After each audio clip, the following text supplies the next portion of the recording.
Hello, friends, family, and people I have never met.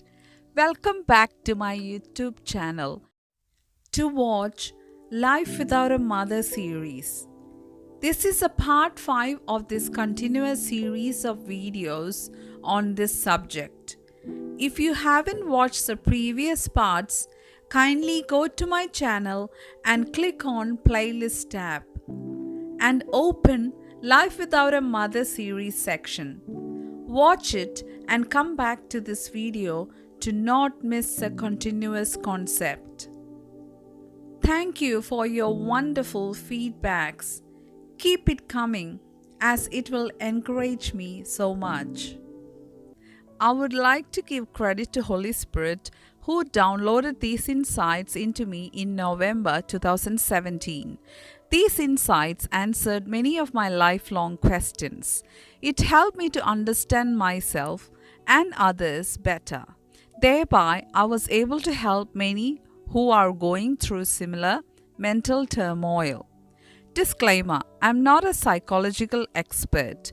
Please pause and read the disclaimer before continuing.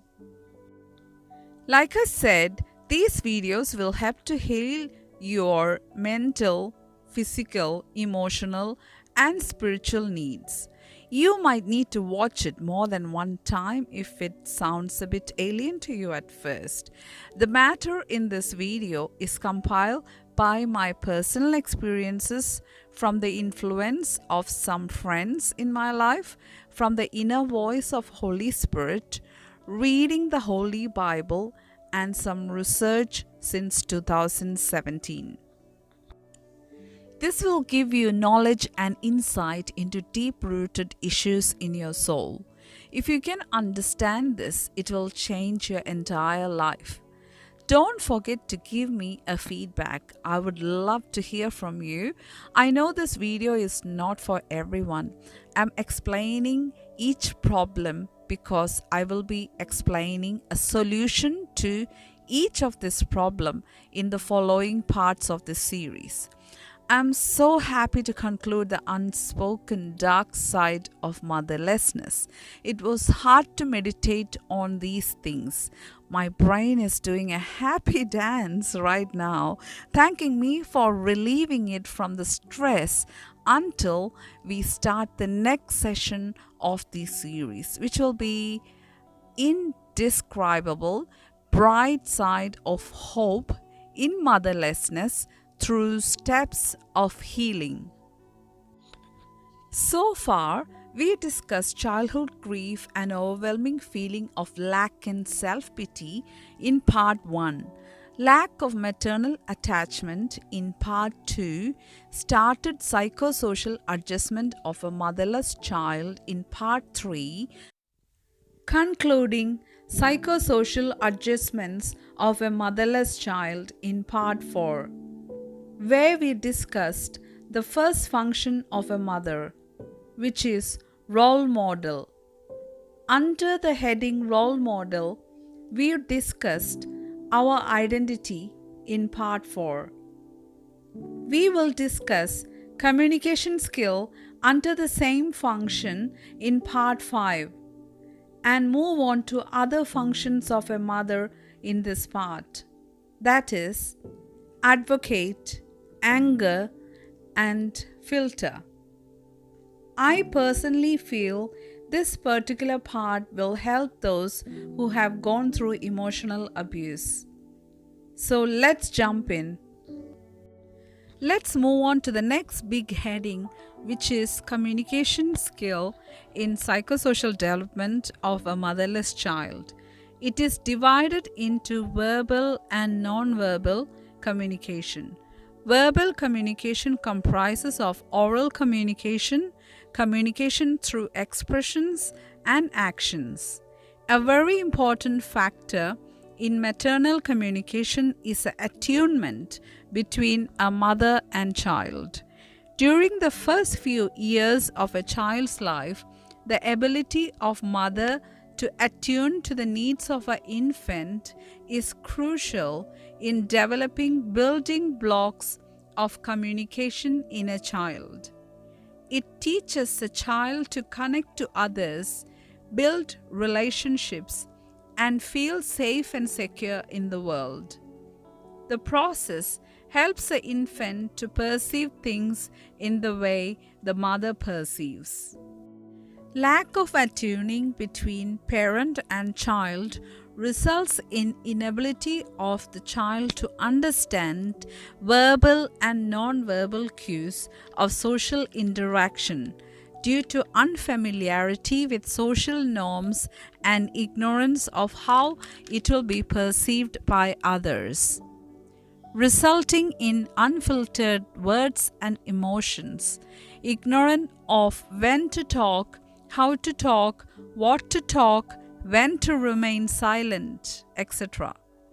The person presents to be naive and vulnerable. The skill to perceive the people and environment correctly helps us to behave using words and actions appropriately. This skill helps us to recognize and react according to the mood of others and the situations. During my research, I was fascinated to learn about mirror neurons. Do you know? The neurons in our brain is able to catch and reciprocate to the neurological activity in another person through our social interaction, even involuntarily. That is why we also feel stressed when we are around anxious people. We need to learn to not mirror toxic behaviors from our stressed out parents, partners, and bosses for our own peace of mind.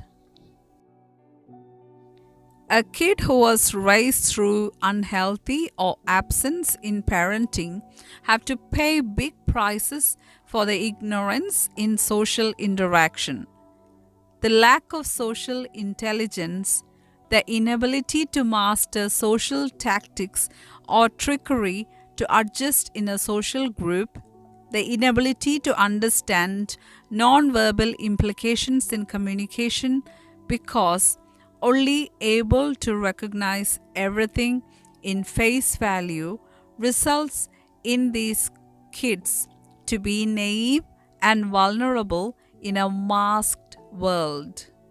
The absence of the mother in the child's life causes inability to learn passively, watching how a mother handles various social interactions and how she overcomes hurdles in a social setting. The child presents socially withdrawn or hypovigilant or withdraws from all potentially hurting relationships or hypervigilant or develops a healthy or toxic defense mechanism to overcome hurt from others. The child can also feel socially isolated due to self-inflicted or society-inflicted measures. Now let's have a look at the problems in maintaining a healthy personal space and conflict resolution.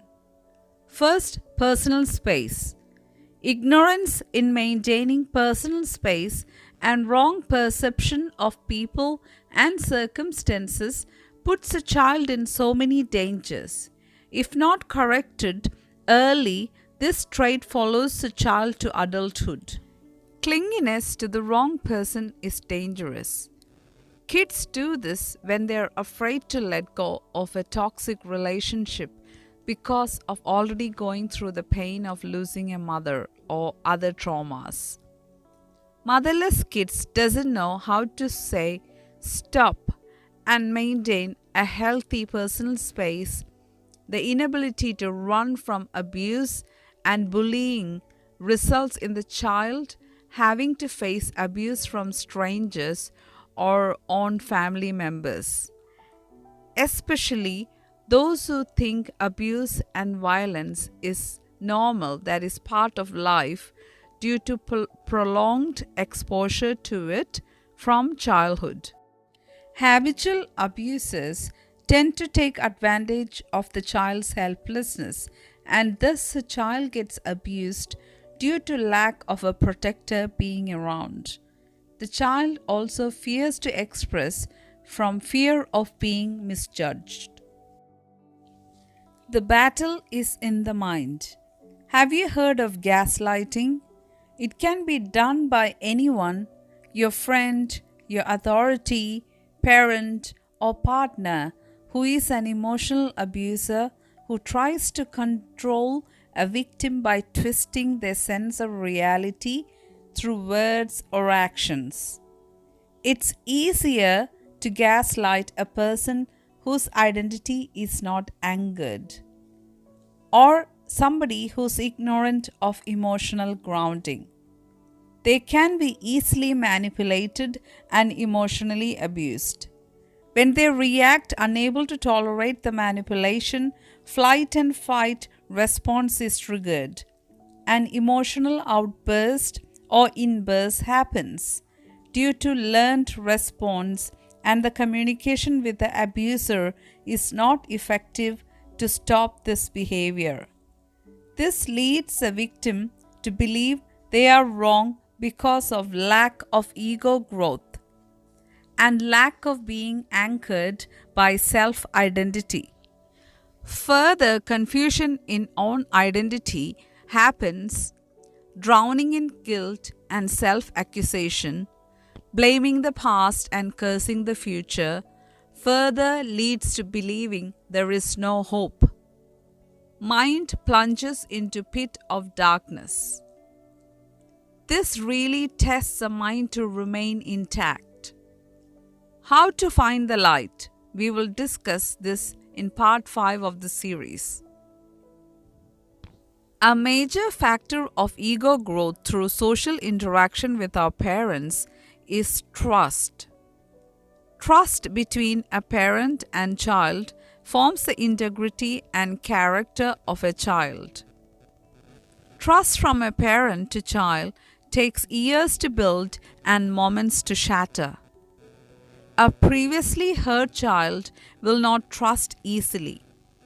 An abused child will be hypervigilant around strangers and overwhelmed in social crowd.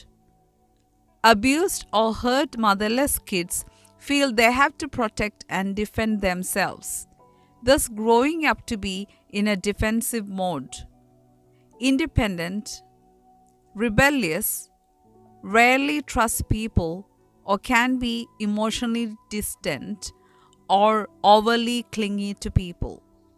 Rebellion towards authorities can be a flight and fight response to previous hurts. Also, the child can feel unique negatively, building up a belief that he or she is alone against the rest of the world, afraid of being misjudged again. Many times, the hand of authority that should have protected have abused, causing the child to caress the victim mentality and self-pity. Victim of authority's ignorance or unwillingness to show mercy, resulting in self-accusation or inability to forgive self for doing wrong. A child is like a kite in the hands of its parents. Parents hold the string by creating boundaries for the child through values, trust, norms, so the child is protected from dangers. When this boundary of trust is lost, the child can slowly grow antisocial. People tend to fix a pride that is a tip of the iceberg than the actual problem. The hard-learned lesson of self-sufficiency can be misinterpreted as pride. Kids and adults alike need a safe place to grow emotionally. A parent or person one can trust is crucial for emotional growth. Let's discuss the second function of a mother, that is the advocate. Mother is an advocate of mercy to her child. She is able to see the good in the child more than anyone else, and is able to justify the child because she recognizes the deep intentions behind the scene. She advocates with other members of the family, etc., for the child. Mother praises about the child to others, forgives when no one can, takes time to spend in intimacy with the child, and genuinely takes on board all emotions that a child is going through. A mother plays a vital role in reinforcing the joy and pride of having the child to the daddy through small talks or pillow talks, giving the dad a better perspective about the child. In a motherless child, this is missing. Dad fails to see the detailed picture about the child through the mom's merciful eyes. Dad is unable to see the circumstances from the child's perspective as the pillow talks from the mother is lacking, leading up to dad slowly believing that the child is a burden to his life. Other people, like extended family members, teachers, etc., also fails to show mercy to the child because the child lacks a mother as an advocate in difficult situations. Child may experience other people's full-fledged anger because of not having a mother to soften the sharpness of judgments against them. People are quick to judge and criticize a wrong instead of showing mercifully how it should be done. The child has to endure the bitter fruit of ignorance from the society. Not many can relate to motherless kids. Society teaches the child to get over with grieving. Ignorant, to use the right words, ignorant of effects of grief in other areas of the child's life, etc. People usually tend to avoid others who are grieving from a loss as the feeling is too overwhelming for anyone. My personal wish is for the members of the community to have better awareness about childhood grief so they can do something about it. A child is a bundle of joy in a family. Happy kids learn to please their parents from their joyful interaction between them and parents. Kids generally know how to make their parents smile. As they grow the skill, it helps them to please and be of good standing with their peers, teachers, boss, etc. It plays a vital role in maintaining healthy relationships and helps to avoid conflicts. Happy kids have positive impact on their parents and vice versa. The more the parents appreciate a child who is trying to please them, the more the child believes they can get away with what they want if they please them. It teaches the child to use the skill to respond to other people's behaviors as per need. For an already sad and hesitant motherless kid, this skill is not easily handy. Not many people like to be around a sad person. Very rarely, people take genuine efforts voluntarily to make someone else happy without expecting anything in return. A motherless child's interaction thus can be abrupt or blunt, as they don't know how to recognize the likes and dislikes of other people to carefully choose their gestures and words. They can thus seem rude to others and thus socially isolated or rejected. The ignorance in being politically correct can cause friction in social interaction, which can lead to recurrent change of jobs, marital misalignment, inability to handle criticism, etc. as an adult.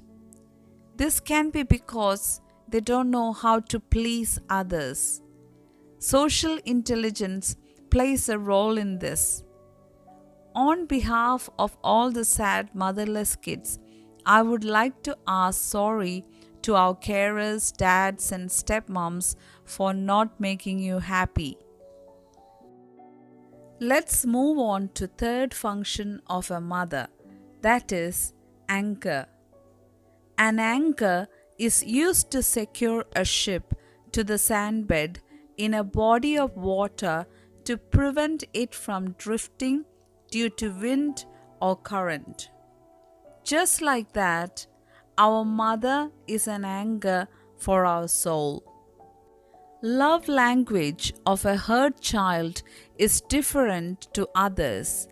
There is this insatiable thirst for love deep from the soul, a craving for love and acceptance a motherless child never got from her or his mother, makes them demand it forcefully from the people around them at times, only to get hurt again.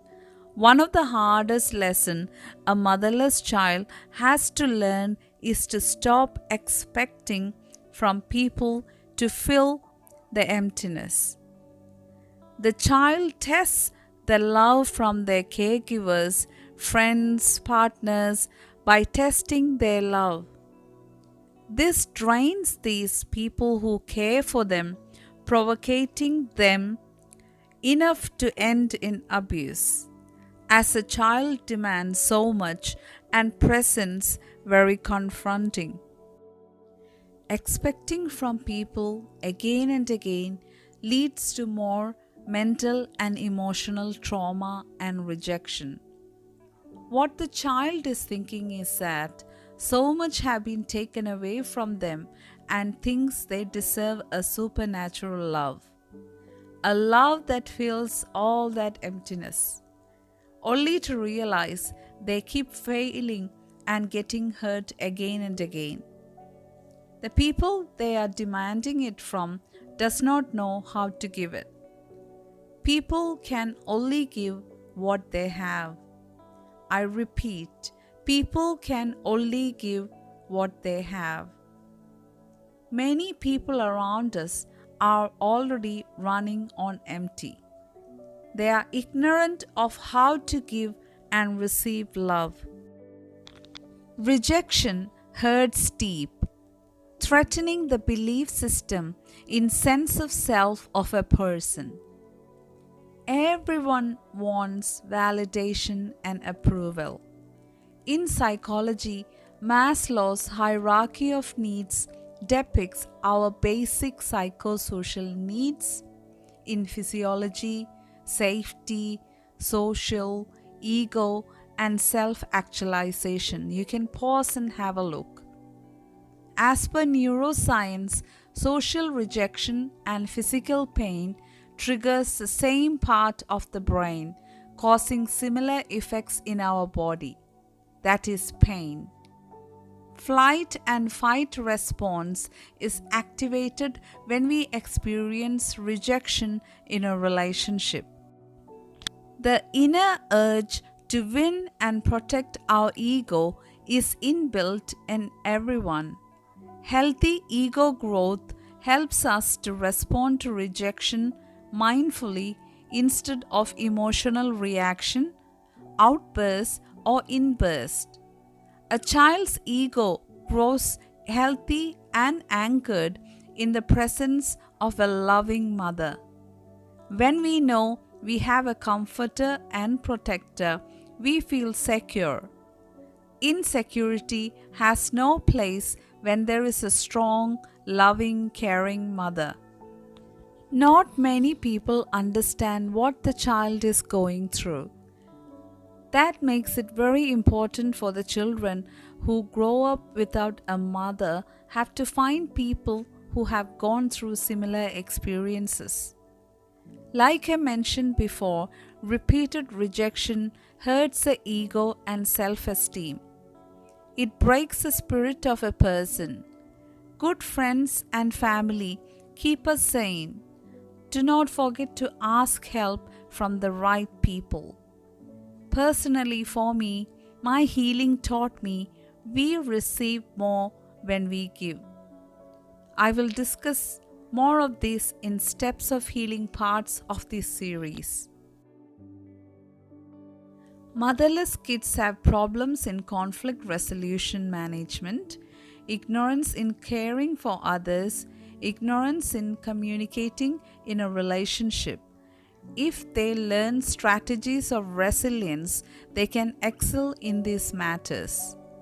Healthy conflict resolution is trained and teachable.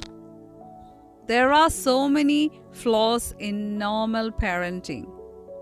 Many parents follow this themselves and teach their children to look at a person's weakness when their kid reports an ill treatment from somebody else.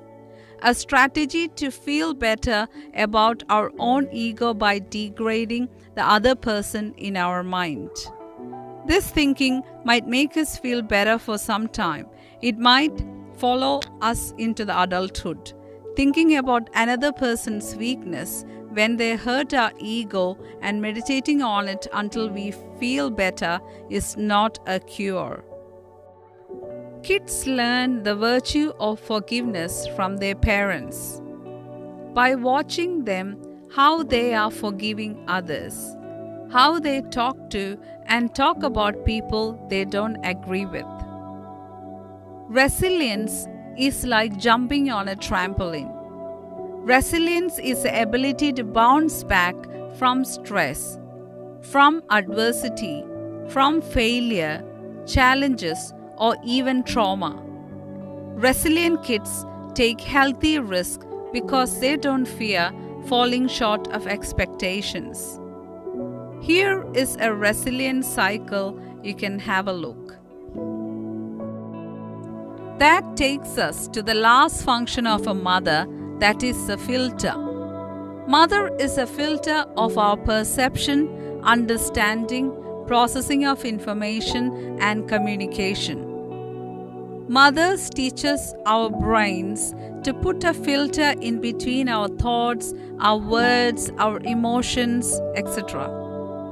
The lack of it resulted in so many unfiltered conversations in relationship, resulting in mistakes and bitter consequences which led to human relationship traumas. Memory of these traumas can also test one's mind to remain intact. The knowledge of our real identity is a first step of healing, which we will discuss from next part of this series.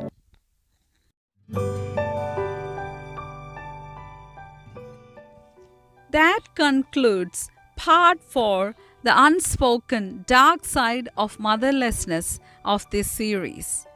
We will start indescribable bright side of hope in motherlessness from next part.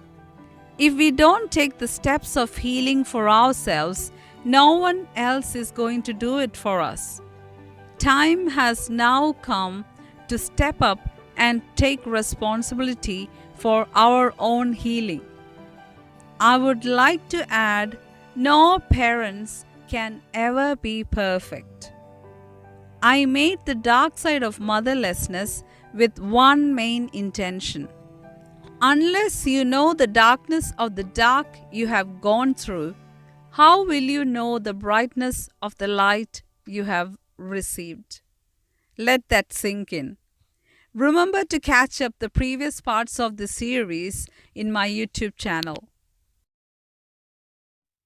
If you enjoyed my video, like, share, and subscribe. Hope to see you in the next one. Bye.